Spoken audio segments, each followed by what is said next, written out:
Welcome, everybody, to Dead Talk Live. I'm your host, Viz, and it is my pleasure tonight to welcome our special guest, Erik Knudsen from Saw 2, Scream 4. Erik, how you doing? I'm not bad. How are you doing? I'm doing pretty good. I'm pretty excited to talk to you. I gotta say, man, I've been posting your promos for the last several days to a week. You have a huge fan following. Oh, really? Not a big surprise, but you have a lot of fans out there, and I can see the chats already. People are really excited with this interview tonight. So, the first question I want to ask you, as with a lot of actors that get started at a young age, your first professional credits are around the age of 10. Was it you always wanting to be an actor, or was it a big parental influence? It was actually the opposite. My parents kind of discouraged me from doing it at that age. Basically, I did theater in school. I did the school plays, stuff like that, and I had a grade five teacher that was extraordinary, who was amazing. She would come into class dressed like one day she came dressed as like a shark attack victim. She said that she went swimming down at the beach this morning. Her clothes were all torn. She was bloody, saying all day she played that up, saying I got bit by a shark. We couldn't believe it. And then she says, okay, at the end of the day, she said, I was just pretending to be this character. I want you guys to come to school tomorrow and pick a character and be that character all day. And this teacher was like that. She encouraged us to act and stuff like that. And I loved it. I freaked out over it. I was enjoying it so much that I asked my parents if I could do something with it. So they put me into Second City, which is like an improv class. Hmm. And I love that as well. Like I got to work with just free ball with 40-year-olds, people that I normally would never get to do any comedic lines with before. So did that, and then I asked my parents, like, I'd like to get an agent. My teacher at Second City is suggesting one. My parents said, well, you do hockey. You either pick hockey or acting. So you got to pick which one. So I said, okay, let's do acting. Man, I've been doing it ever since. It definitely was the right choice. Now, let's move on to one of your biggest roles in Saw 2. First of all, do you consider Saw your breakout role? I would say yes. Yeah, I was 16 when I got it, and like it was just after Saw came out. I was a big fan of the Saw movies, or the original movie, and so getting that audition was a huge deal for me. And that Um, going into the audition, I got to ask you this: how vigorous was the audition process for Saw 2? Saw 2, from what I can remember, it was pretty intense. I think I did four auditions, maybe three. The first one, just basically you go in there, you do your lines. The second one, I got to meet Darren, and we did the scene with another actor. And I remember being on the ground at one point, being dragged and screaming.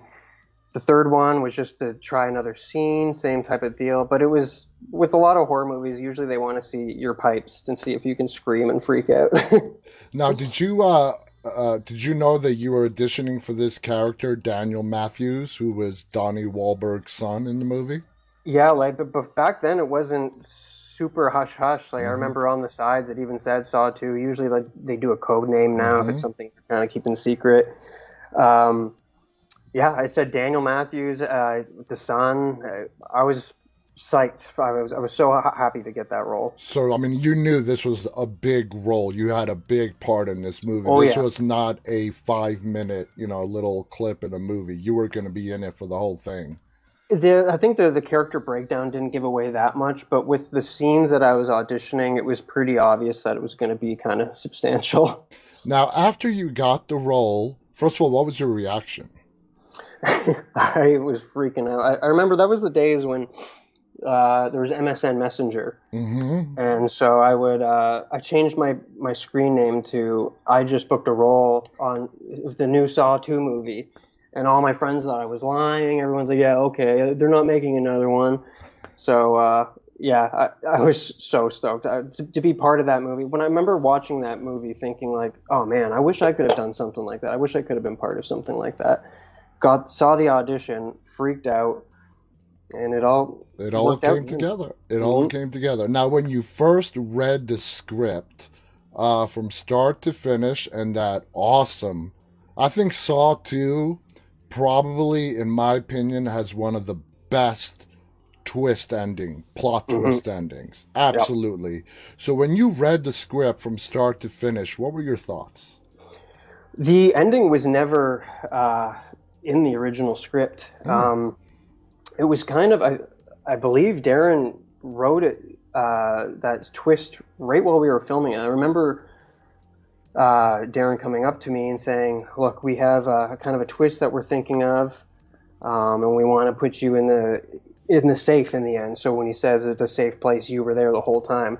That blew my mind. I was so excited because no one really survives Jigsaw's traps. hmm So yeah, I think it was kind of just I had no idea that I was going to be a survivor. I just thought it was going to be another one of these quick offs.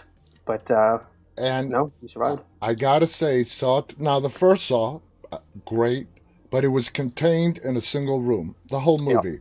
Yep. Saw 2 was the first movie in what is a huge franchise now that expanded the world, and we saw the traps, the elaborate traps.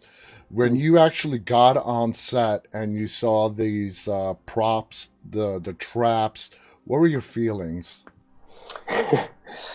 Super excited. We shot it in like this really tiny sound stage in Toronto, right by the water. That's now the location of very luxury condos. Um, but walking in there, it's kind of you get the smell of like coffee, like old coffee, because they usually use that to stain the floors and Hmm everything that was scrubbed all over the walls. Um, and right away, like when I first got there, they were just setting up the needle pit. So I was like, okay, Oh I'm in for a God. ride.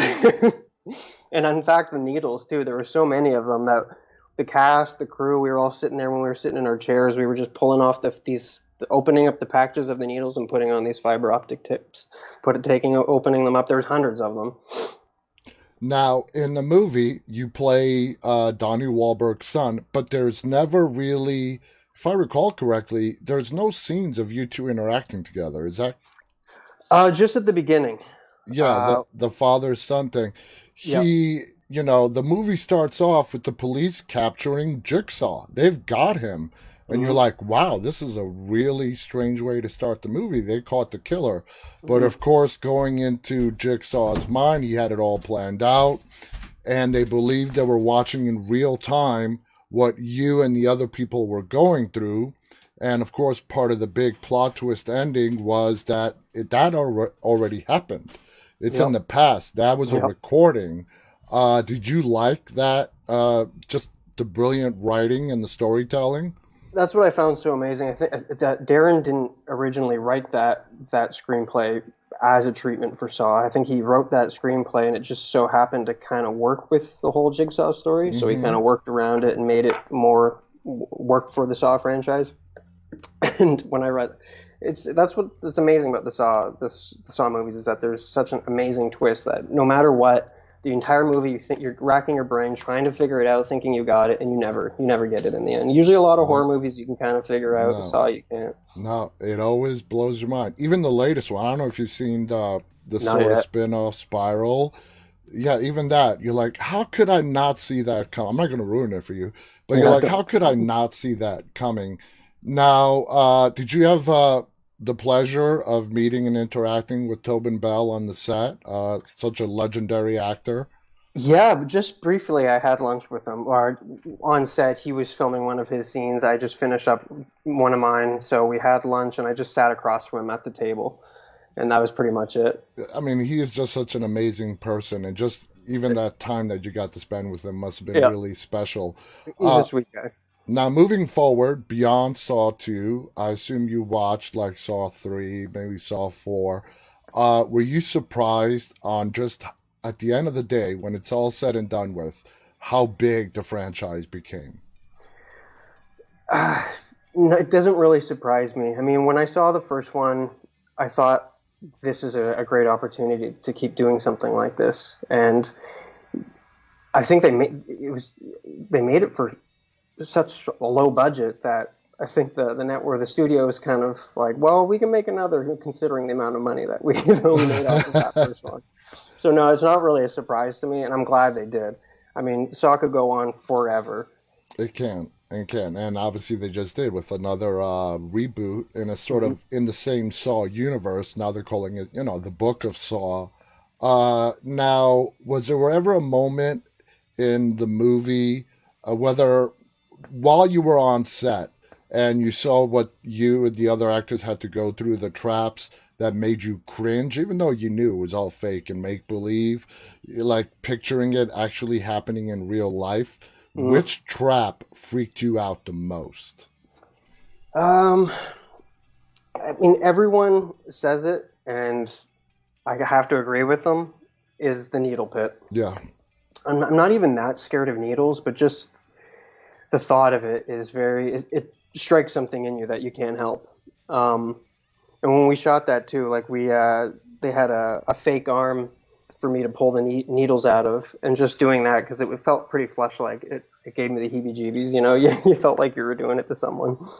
what But would yeah, what would you say, looking back on all the movies now, including Saw 2, what makes this franchise so special? Is it the unique writing, the storytelling, the vigilante aspect of John Kramer, who is Jigsaw?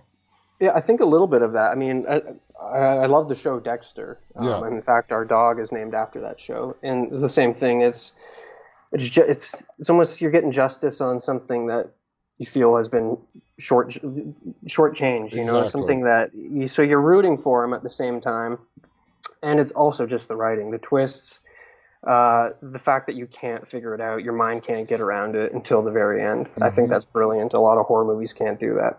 And I gotta say, I also like how they end the Saw movies, where they sort of all bring it together with that eerie music. Hmm. You know what I'm talking about. The Hmm. final moments when they recall scenes Yep. to put it all together for the audience. For me, that is super creepy, and Yep. it makes the movie that much more special.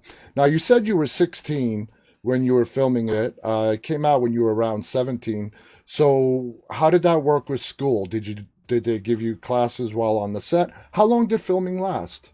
I think the whole movie was 21 days. Well, that's not bad. Yeah, and yeah, I was 16. I remember that because it was like the first time I could drive to set on my own. So it was a big moment for me. But yeah, I had to do tutoring, and the way that it works in Canada is that you try to get 5 hours in. You need 2 hours minimum. So anytime there was some downtime, which wasn't often, if I was on set, then usually we were filming. But if they're relighting, if I have 5 minutes, they'll send me to school. You don't really retain much in 5 minutes, but you get your minutes in. Exactly. Now, was the first time you saw the final product, was it at the official screening or had you seen it before? It was well, I didn't go to the screening. I believe maybe I was working, but the first time I saw it was in theaters with just a regular audience with my family and friends. And what did you think of the final product? Oh, I was so proud of it. Usually I can't watch myself. It's very cringy. A lot of the times I just won't watch the projects I'm in. Uh, I understand. I'm actually the same way too. I like yeah, this. I will never watch this yeah, back. exactly. I know, it's too painful, but no, this I was excited to see just because it just looks so cool. I want to see. I was proud of being part of such an important movie. Yeah. Now, your character, Daniel Matthews, has a pretty complicated backstory and estranged from his dad, who cheated on his mom. Your dad is sort of a hothead, Donnie Wahlberg. Hmm. So there's a very awkward father son dynamic in the movie. But you and your father only had those few minutes in the beginning where you actually shared screen time. Hmm. Looking at back, Donnie was really great in portraying his character and this hothead cop and yours. What kind of mindset when you were in the house going through the traps? Did you pull any of that father son aspect to put into the role of Daniel? Oh yeah, I mean Daniel, as we know, is was kind of an emo kid. He Yeah. he wasn't very happy. Um, so yeah, I mean that's basically the whole time he's I'm thinking about he's angry at his dad for this. They're finding out that my dad's a cop. I'm again hating my dad for this. So yeah, it was on my mind for sure. I'm like, do you blame? If you were to put yourself in your character's position, do you ever say, why my dad is the one who's the guilty one? Why isn't he here in this house? Why am I here paying for my father's sins? Sorry, I think I lost you on that last Yeah, question. I mean, when you were in that, when your character was in that house, having to go through all of Jigsaw's traps, if you were to put put yourself in the position of the character Daniel, which you played, you think Daniel was saying, "Why isn't my dad here? He's the one who has been being punished. Why am I being punished for my father's sins?" Oh, totally. And that's what I was one of the biggest questions is why did Daniel really deserve it? I mean, he was just the son of a cop that put a lot of people in jail. Yeah, And so that was like the most kind of like un-Jigsaw thing I think that Jigsaw has ever kind of done is going put after the someone son. exactly, yeah. Now, being that the first one was so successful and now you landed the role into the second one, there's always a little, I would say, trepidation to any sequel. Is it going to be received as well as the first? Yeah, of course. Saw 2 was. Were you nervous Oh about yeah. this totally bombing? Absolutely. Every time there's a sequel, there's everyone that's going to say that it doesn't. There's something that doesn't need a sequel. Doesn't need a sequel. Um, I was nervous just in the sense that people won't go give it a chance because it is a sequel to a horror movie. But I wasn't nervous in the sense that if people saw it, they're going to like it. Yeah. Um, and thankfully, people did go see it. Oh, And yeah. I, It was and I think it huge. came out in October too, which was perfect. And I believe there are a lot of people that I've spoken to who would say they like Saw 2 better than the first one. Really? Yeah, I mean, yeah, it set the stage for the movies to come afterwards with the traps. It was the Yeah. first one, and I think that's why it holds a special place in a lot of people's hearts. Now, how do you feel about reprising the character of Daniel in Saw 5? I didn't see any of that. I haven't. I just know it was covered briefly, so Mm-hmm. I don't know too much. I mean, I I feel like they need to cover it more. Obviously, Yeah, it's kind of just he's. I don't think you can leave something like that and just be a normal person. It'd be kind of interesting to see what happened to him afterwards. exactly. Now, how do you feel? I mean, how do you react? How did you react when you found out you would get to use the same hacksaw that was used in the first one by Carrie Elwes' character, Dr. Gordon? Oh man, it was incredible. They recreated that set in the studio. And so it's just, and I never got to see it until the day that we shot it. And so just walking in there, they had the lights going and everything. It just felt like I was walking into the movie.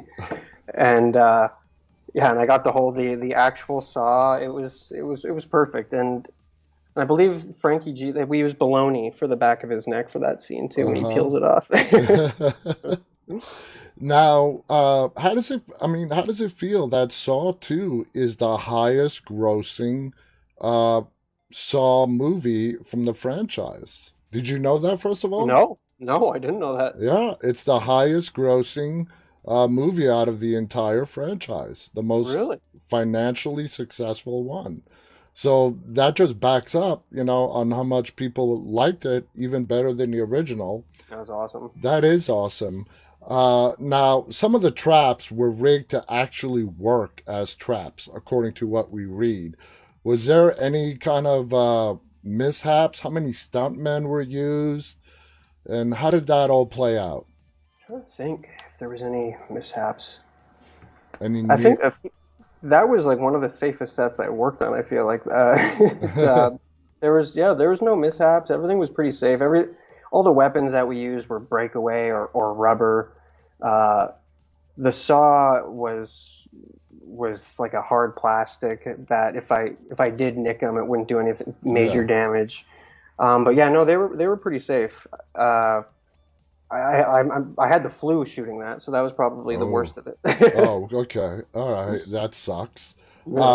Now, did you, amidst all the chaos that is going on in the movie with the characters, was it challenging for you as an actor to bring the emotional and the character building that you want to bring to Daniel amidst all the chaos that was going on the screen? Totally. Uh, Yeah. how did you deal with that? Yeah, it was because I mean, I also knew that the other actors were supposed to be hiding their own stories too. That you were kind of Darren would come up to us, tell us why we're here, what's our story, what's our background. So all of us were kind of in our own worlds, which I think is perfect for the scenario. We'd all don't want to be acting the same. We all come from different backgrounds. We think that we're here for different reasons. Um, but yeah, he and the most difficult part too was just keeping track of the timeline of how long we've been in the house and how much we've been gassed and Yes. how much we would be dead by then. Yeah. So because we would switch around in the daytime, we would be like, okay, well this is at the beginning, so we're okay right now, or we'd be really gassed in the morning, and by the afternoon switch back and be healthy again, or freshly unhealthy. Would you say you were a horror fan before you got the role in Saw 2? If not, are you a horror fan now? Oh, I've always been a horror fan. My growing up, that's what I grew up on was being scared. I had I had a grandmother that loved to torment us, um, and not like when we were young, like 3 years old all the way till now. She would cut the lights. She would take us to buildings and leave us in the car. She would hide on. She would drop us off somewhere and hide on us. She would wear the masks, come downstairs. And the ghost face mask was actually one of the masks that she always used to use to scare us. So it came natural when it was time for that. um, but yeah, no, I've always been a fan of it, and I find that working in it for a while kind of takes the magic out of watching horror movies a little I bit could see because that. you're over analyzing everything, being like, oh, I wonder how that day was. So there's I find it harder now to find a horror movie that really scares me. Okay, yeah, me too. For me, my that's why my favorite subgenre of horror is paranormal because I kind of believe in it, and it's the Yep. only subgenre that I can actually say still kind of freaks me out. Now, Yep. there's a little interesting fact on IMDb that says only a few actors involved in the movie got the last 25 pages of the script, which of course revealed Amanda's role as Jigsaw's apprentice and Mhm. Detective Eric Matthews' deaths. Is that true? I believe so. Yes. I think I was told beforehand. I don't think there was ever a completed script fully while we were shooting because of that, because they were working on the ending and the twist, and they didn't want to spoil it. But it wasn't as much as like it is today with making sure no one sees anything. But yeah, Yeah. I don't think I got the original ending at the beginning. So when you started filming, then you had no idea if your character was going to survive or die. No, no idea. Do you And think then when he that told me, that heightened your performance? oh yeah, big time. You know, especially as an actor, you want to do your best job. So it's like maybe if I do a good enough job, they'll keep me alive and I can work on it forever.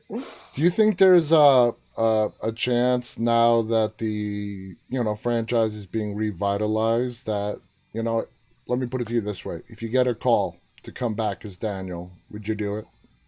Oh yeah, of course, absolutely. Yeah, I owe a lot to that movie as well, and I'm very thankful to be part of that. And yeah, I mean, people still love them, so do I. So why not? Now you have the honor of being involved in two of some of the most successful horror franchises. And that Hmm. is, of course, Saw, which is what we've been talking about, and then we go to Scream. You were actually in the last Scream movie before the new one is set to be released here in a little bit. Your Yeah, character was Robbie, you know, Mercer, I think. yeah, Yeah. Robbie Mercer, a film major, infatuated, a throwback to the original film. Now, how did you landing that role? How did that work out? Was that a vigorous audition process like Saw? What were the similarities? What were the differences between you getting the role in Scream as opposed to Saw? Um, Somewhat similar in the same sense as that I got the audition through my agent. Uh, this was the time that you could self tape from home. Uh, this was Saw, you couldn't do that. So nowadays, like anything in the States, it's kind of before I would have to self tape Yeah, on a VHS, send it to FedEx, 90 days or $90. A few days later, find out if I got anything. Scream was just a self tape. I heard back from them, said that they liked it. It was the same. The audition wasn't as grueling as Saw, where the scenes were more just focused on the comedy. yeah. They wanted to see if I could be funny. I'm sure that I could die. um, uh, but yeah, same thing. They called me back, said we'd like you to try another one this way. Did another one. I did a few auditions. I think I did three for that one, four auditions for that, and same thing. Got the call for that, and I didn't think it was true. I thought that maybe I was just on standby or something until we were sitting down at the table read. I was like, okay, this is happening. This is happening. And at that point, it must have hit you, man. I'm part of the Saw franchise. I'm going to be Yeah. part of the Scream franchise. Not a Yep. lot of people could say that. Now, Scream 4 was, I believe, like Wes Craven's one of his final projects before he passed away. Is there anything you've learned from Wes that you have carried with you? Just professionalism and staying calm. I remember meeting him for the first time, thinking, I mean, this is the man that's created my nightmares for my entire life. That's scared a lot of people. I mean, You he's been think that making movies since the early 70s. exactly, yeah. So he's haunted a lot of people's dreams. His writing, you'd think that he would be a slightly twisted man or something off, but he was couldn't be any nicer. And throughout the most stressful times.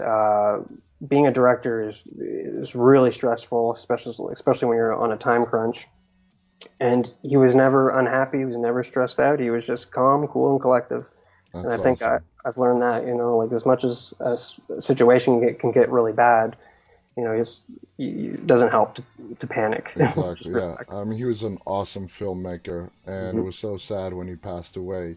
Now, what did you feel about Robbie's character being a throwback to the original movie characters who turned out to be the killers? Fascinated with horror movies. Robbie was more of a video Mhm. nerd, for lack of a better term. Yeah, Always had a camera in someone's face. What did yeah. you think of the character of Robbie? I thought he was very similar to Randy Mm-hmm. in the first, and I think you kind of need that someone that knows. That's the whole point of Scream is that they're self-aware of what's happening to them, and making fun of the whole idea that it's a horror movie. So I think you needed a film buff in there somewhere, Yeah, as well as the comedic breaks throughout Scream. Although everyone in that movie is funny. yeah. Um, but yeah, I found him very. I think that's they were trying to with the Scream formula. They were trying to. I was basically the new Randy, an updated version with what's happening today with youth. I mean, it was on the cusp of the technology of streaming. Like the whole headset that was before Twitch and Yeah. YouTube streaming. So he was kind of groundbreaking in that aspect. And you can actually argue that Robbie's death in Scream 4 was because he was too immersed in technology. Now, Totally. Scream 4, I mean, came out in 2011. Do you think that was some kind of social commentary on where this world was going, having their faces buried in the screen? Do you think that at all? Well, I remember at the time thinking like when we were filming it, how I'm staring at my phone, going up to the door. I was thinking like, I would never be staring at my phone all the whole way looking up at the stream. I would occasionally look up, but Now it's as we can see reality. nowadays, yeah, it happened. So it makes sense. And yeah, at the time I didn't think it. I thought that maybe they were just kind of over exaggerating, but no, it's what people are like now. Do you remember, first of all, how old you were and what did you think when you first saw the original Scream that came out back in '96? Oh. I think I saw that. My sister had a sleepover, and I got to go downstairs and watch it. Were So you the yeah, kid hiding in the back staircase while no, the no, I was sitting on the stairs because I wasn't allowed by all the girls, so I had to sit on the stairs. But I was loving every minute of it because I was allowed to actually watch it. what was it like working with like Courtney Cox and Neve Campbell? Crazy. It was. It was. You could write a book with all the stuff that happened while we shot that movie, as far as all the adventures that we went on. A lot of the times when you film a movie, you get put up in a hotel and you see your castmates when you go to work. But with the Scream cast, we were all in the same hotel, on the same floor, next to each other. So it was at the end of the day, we all hung out, and I couldn't believe how welcoming and accepting they were for some Canadian actor to be hanging out with these grade A celebrities and not think that it's weird. And yeah, they were just so accepting of me, and then we all became a family. It was one of the best sets I've ever worked on. That is so cool. Yeah, That is so cool to hear. I love hearing stories like that.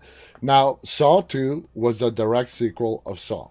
Scream 4 was obviously the fourth installment, and the last one, up until the new one's going to come out soon, of the Scream. Is there a difference doing a direct sequel to an original as opposed to doing a fourth installment? I mean, any kind of pressure? Was the atmosphere different as far as pressure wise? Okay, we're in the fourth movie now, as opposed to this is the second movie. This movie is going to decide if this actually continues on as a franchise or it yeah, dies right here. yeah. And I was such a die-hard Scream fan too. I was so scared that I was going to screw it up somehow, or that people were just going to be angry that it was being made. But of course, you have those nerves, but and it was so long before it was so long since the last one that people were wanting one, but people were going to be very judgmental and very critical of anything that was wrong with it. So yeah, I had those nerves if I was going to be funny enough, if people were going to like, because the characters in the first one were all amazing. They're iconic. You can do them as a Halloween costume, every single Exactly. character. So it's like, am I going to be able to live up to that? And so you do your best, and see if the audience likes it. Now, you and Rory Culkin plays Charlie. You guys had great chemistry on the set together as friends. It was your first time meeting, working with each other. Have you kept in touch in any way?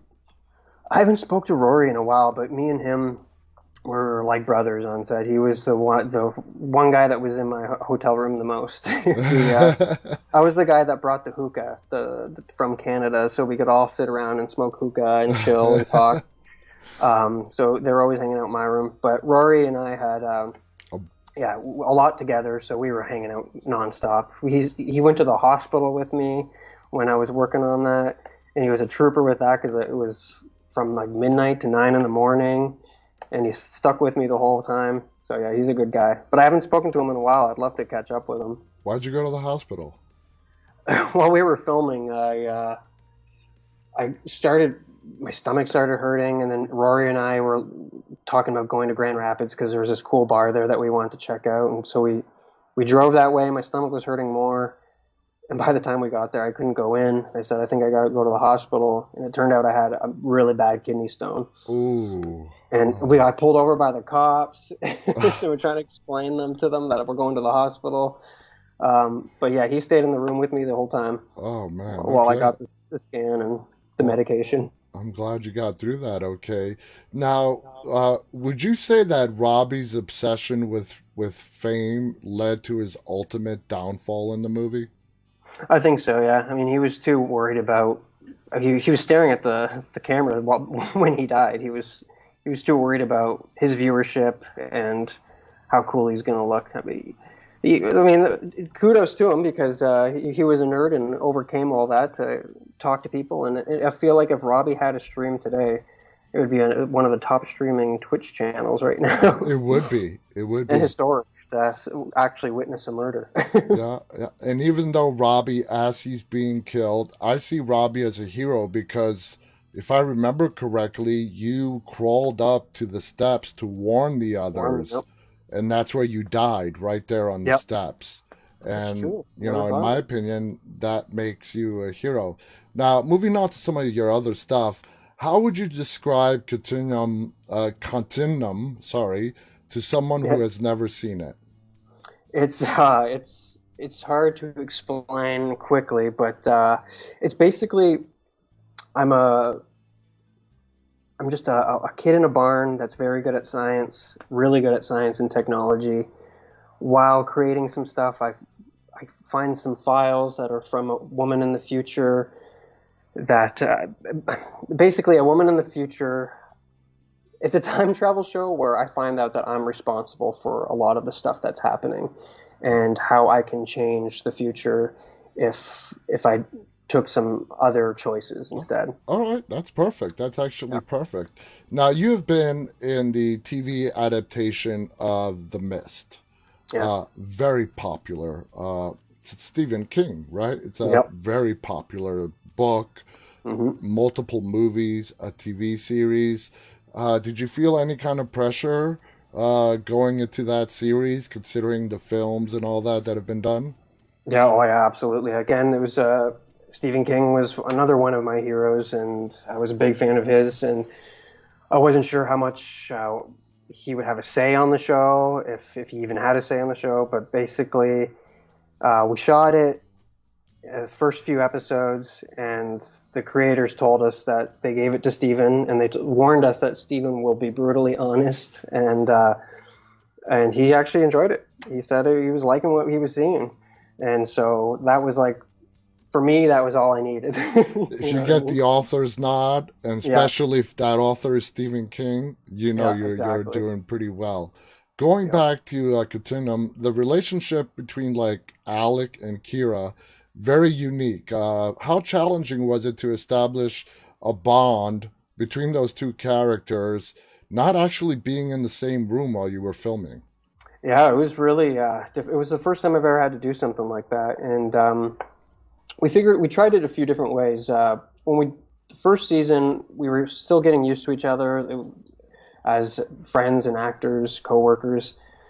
So I would come to set for my off-camera dialogue that's supposed to be in her earpiece, and I would say the lines to her beside the camera so she could get an idea of how I'm going to say it. Mm-hmm. And then that came to being too much because like on my days off, I'd have to come in. On her days off, she would have to come in. So we figured it out to just quickly record the lines and then play it back on the day so we can see how the delivery is. But I don't find it that hard. It's especially because I'm always supposed to be busy looking at a computer, usually doing something on the web where hearing her voice, I can still react to it. It, it didn't need much.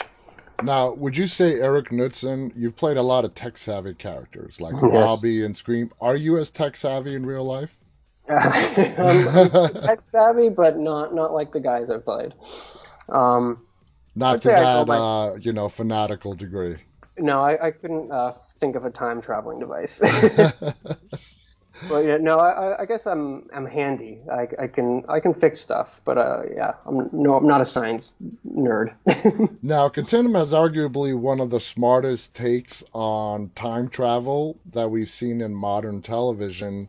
I mean, how do you think they did it as writers in mapping out the rules for time travel with, that as an asset, liability?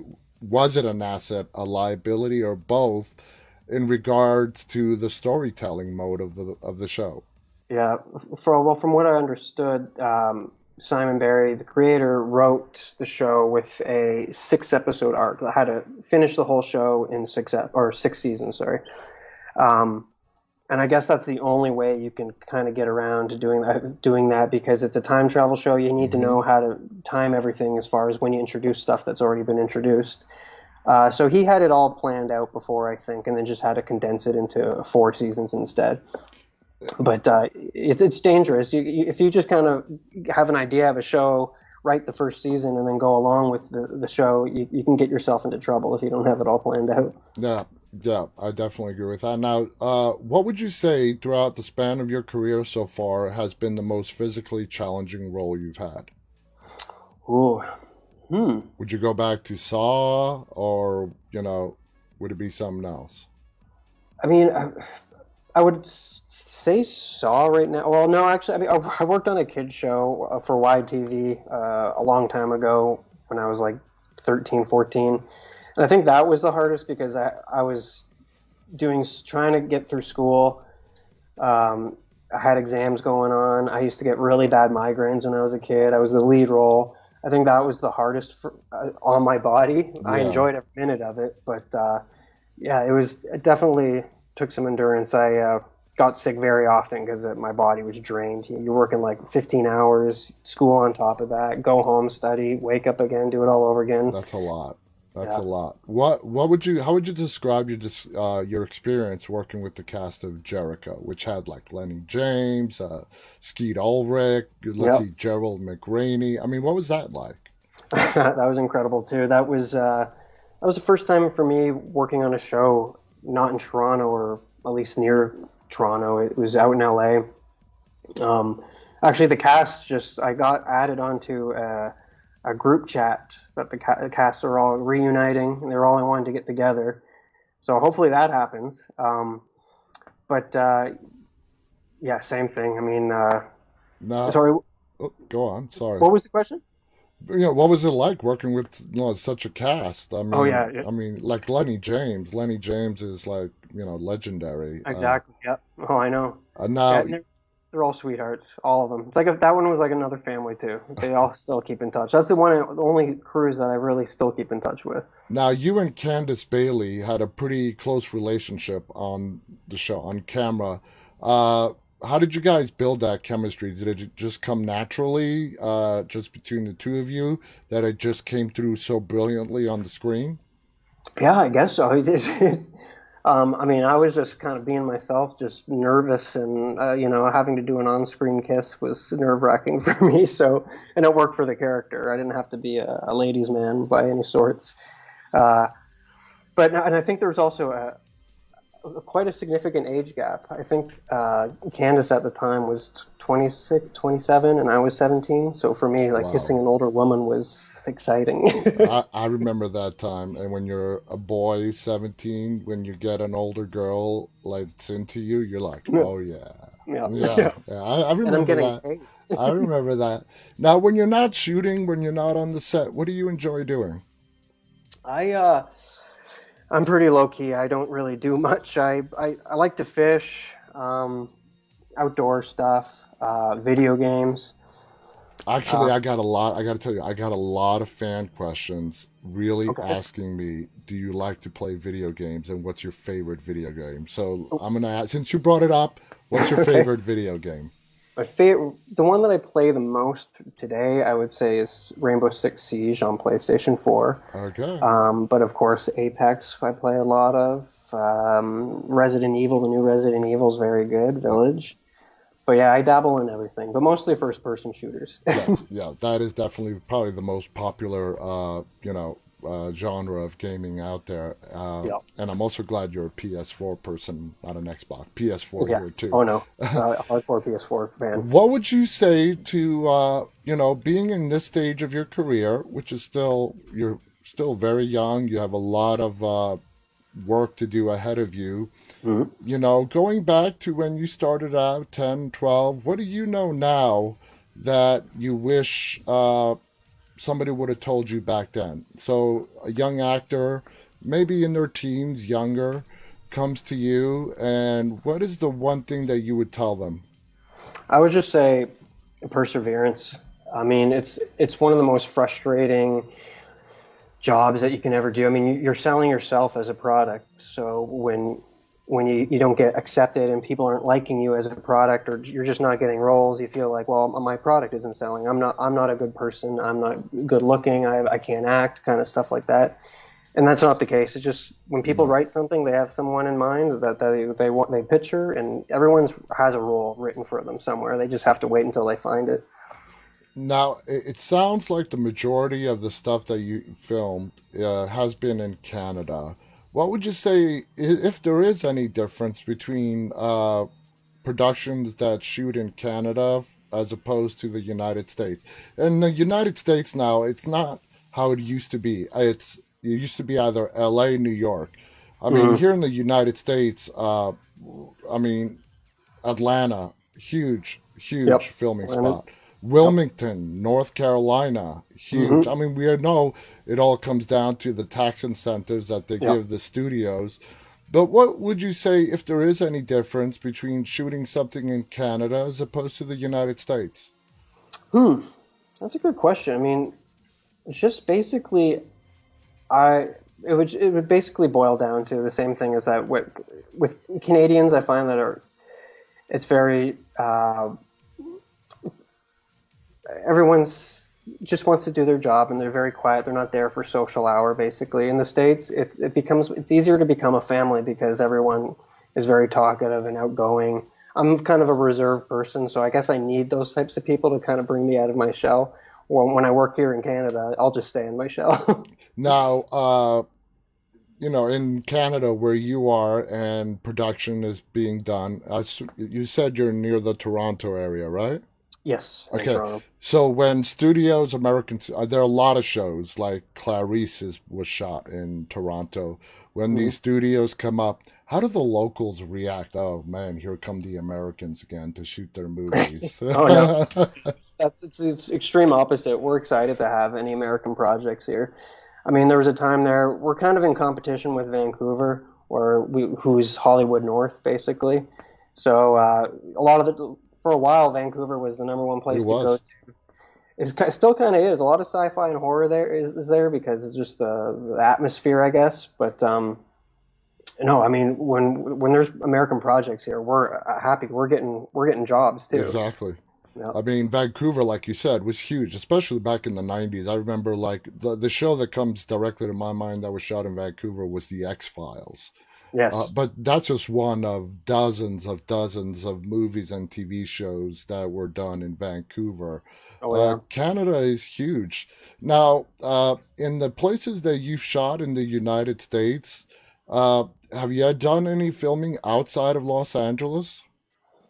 Um, outside of LA, I shot an episode of 12 Monkeys in Budapest. Okay. And we were there for 3 or 4 days. So that was my first time in Europe. So I got a free ride to see the world, basically. Absolutely. And then even when I was younger, like when I first started off, I did commercials, and I did a Canadian Tire commercial, which is kind of like our AutoZone. And we shot that in New Zealand, ironically. It was just a fishing commercial. So I got to go halfway around the world just to film a commercial. Hey, you know what? It's a free trip, and Exactly. exactly, you get to see the world. Moving Mhm. forward with your career, uh, do you want to stay primarily in films, or do you want to branch off into a more TV? Uh, a lot of actors that I speak to, uh, this always surprises me. They do not want to be pigeonholed into even a very successful TV show and get, stereotyped into a role. Let's say a Mhm. TV show that lasts 5 or more seasons and Yeah. you're a regular on that show. For you, do you want to continually play different characters, or do you want to get, the job security that comes along with it, I a mean, role on the next big hit TV show? when I first started, there was a whole like film and television. I would say I always wanted to do film just because I found film a much more subtle acting than television. An acting that I was more comfortable with. But nowadays, television is like film. Uh, the shows that are out nowadays are just like extended movies. It's incredible. So, and I've also played characters for multiple seasons, so I can kind of understand how feeling like it's getting stale or you get sick of playing the same person. Uh, but if you're a capable enough actor, I feel like you can transition no problem. If Yeah. I'm not so much worried about the being typecast, more so worried about feeling creatively stifled by playing one thing, doing the same thing over and over again. but it's a job, and I'll suck it up and take it if it's a good show. I totally get it. Now, this is another viewer question. They said this is their favorite show and wanted to ask, what was it like working on Flashpoint? Oh, amazing! We did the first season of it, and that was the first time I met Hugh Dillon. He played my dad in Continuum, and I just worked with him last month again. So me and Hugh he's a great guy. Hopefully I'll work with him again. And yeah, same kind of thing where didn't really know what the show was going to be. I knew that it was about uh, Toronto police and the trauma that they go through with some of this kind of stuff, and had no idea how big of a show it was going to be and how cool it was going to look. It was kind of the first show that was shot in Toronto, based in Toronto, that looked cool. Yeah. Like usually you kind of have a Canadian style to it, but this looked American, so we were proud of it. Cool, cool. Now that the COVID, at least in North America, we're starting to see the light at the end of the tunnel. People are getting vaccinated, the numbers are going down. Are auditions opening back up again to pre-COVID levels? Roles opening up again? How do you Oh see yeah. it? Oh yeah, it was kind of interesting that it never really stopped completely. I mean, except for those 2 3 months that was really bad there. But I guess entertainment is considered essential because the film industry found a way to work around it with as far as keeping everyone safe, and they did a great job. I worked on I guess 3 projects during COVID, and the protocol was incredible. You felt safe.